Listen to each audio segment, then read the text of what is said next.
Hi everybody, it's Jennifer from the library. This week on Get Booked we talked a little bit about our dystopian novels, and I wanted to share some more because we have a lot of dystopian novels. So first up is kind of the holy trinity of YA dystopian novels. You've got Hunger Games, which is the big one, Divergent, another big one, and Legend. So Hunger Games, it's basically, the Hunger Games are a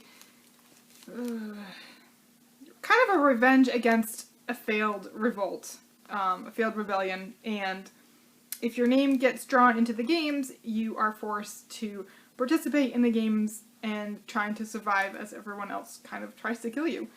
And Katniss's younger sister, her name gets pulled. It's like a 1 in a million chance, well, not 1 in a million, but it's it's not a huge chance, but it happens, and so she volunteers to take her sister's place, and that's the start of the Hunger Games. It's a 3-book series, 4 movies. That's that one. Divergent is where at a certain age you get to kind of choose your family, or as they call them, fractions. You go through this test and it kind of tells you where you should be placed, but you get to make up your own mind based off of that. Triss, her test was inconclusive, which kind of leads her to choose a different path than the 4 fractions are really offered, and she becomes Divergent, and things change rapidly for her there. This is also a trilogy. They made 3 movies, and maybe there was a 4th one in the works, or used to be. The next one is Legend. This is Marie Lou's. This is also a trilogy. In the Republic, you have like the really wealthy family, and you have the not wealthy family at all.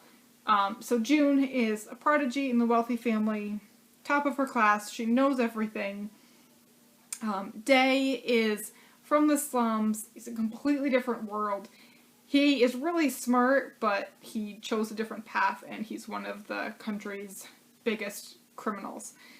And their paths meet, and everything changes for them.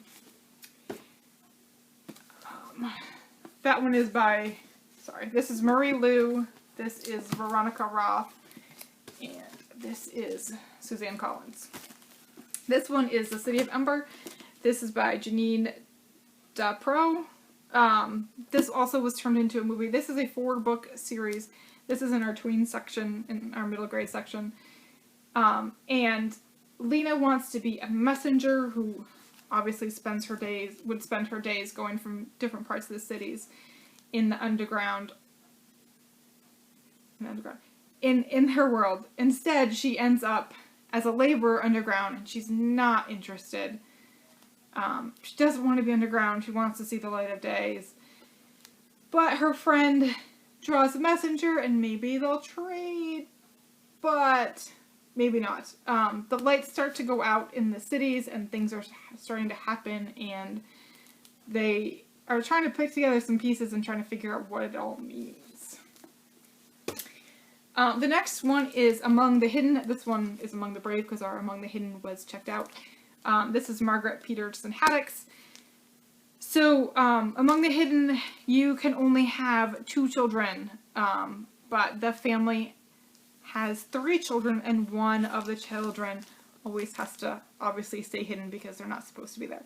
And when a new family kind of moves into their neighborhood, they sort of maybe spot another 3rd child, and they decide to maybe go out and see, which is a really bad idea most of the time.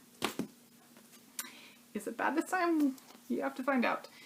M.T. Anderson's Feed is one from back in the day. This one had huge buzz when it came out. It was an NBA finalist.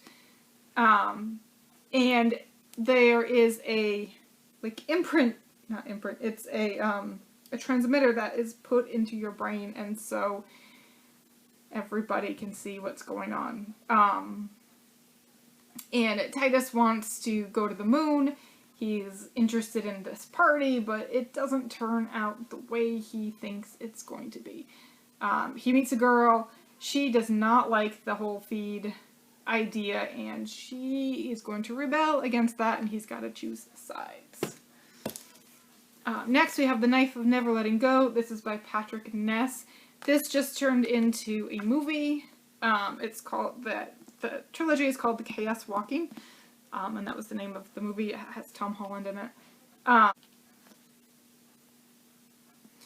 So I'm just going to read the back little snippet here because it's very interesting.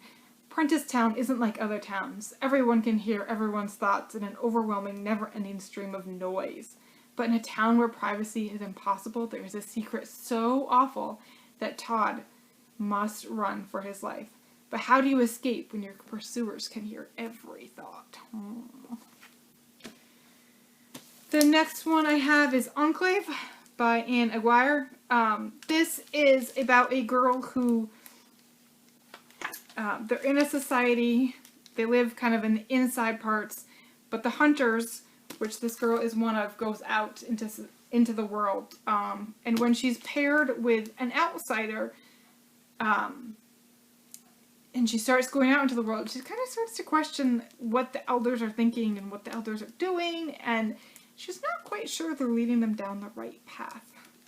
And there are some other beasts out there that you have to be really careful for, because they're deadly and they will kill you, and it's all very exciting. Alright, I'm going to go through these next ones really quickly because I talked about these on Get Booked, but if you didn't see it. This is a selection by Kiera Cass. It's basically the Hunger Games meets The Bachelors. It's really good. This is a trilogy. Actually, I think it's $4. It's super good. They're all out. Darkest Minds by Alec Bracken. This has been made into a YA movie. Ruby woke up one day when she was 10. Her eyes changed. She had powers. She got sent to this camp. It's like a rehabilitation camp. The government is behind it. It's not a great camp. But when she's 16, someone from the camp helps her escape. Her powers are not quite the same as everybody else's powers, and she's still trying to figure them out. But people are really scared of her. And she meets up with some other kids who have similar powers, and they're all trying to figure out how to survive. And maybe do something about this terrible camp. Life as We Knew It, Susan Beth Pfeffer. A meteor hits the moon and draws the moon closer to Earth. And everything on Earth changes. The climate changes. It's kind of... This book is a little bit like the pandemic, not gonna lie. In the beginning, when everybody was panic shopping, they do that in this book. You kind of... The family that we follow is in a small town. Everything is kind of like pandemic life where they're stuck inside, the school isn't happening, you're not sure what to eat, the grocery stores aren't open. It's different. It's a little bit different, but in the beginning you're like, oh wow, that's really similar.